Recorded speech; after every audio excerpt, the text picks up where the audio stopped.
হাসিনা আপনাদের ছেড়ে পালিয়ে গিয়েছে। গোপালগঞ্জকে যদি উনি ধারণ করতেন তাহলে ভারতে না গিয়ে উনি গোপালগঞ্জেই আসতেন।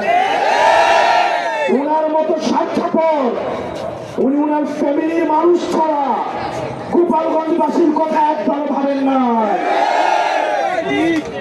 প্রিয় গোপালগঞ্জবাসী, গোপালগঞ্জ বাংলাদেশের হয়ে উঠতে পারে নাই, আপনারা বাংলাদেশের হয়ে উঠুন।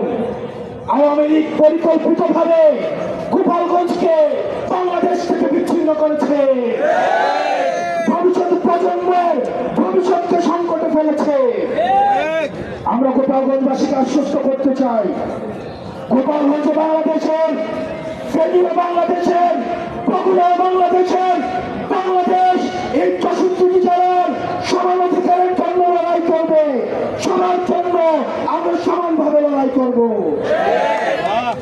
প্রিয় গোপালগঞ্জবাসী, আমরা আপনাদেরকে আহ্বান জানাবো, আপনাদেরকে আমরা জালিমের শাসন থেকে মুক্ত করেছি, আমরা ইনসাফের বাংলাদেশ করার জন্য আপনাদেরকে সাথে নিয়ে আমরা একসাথে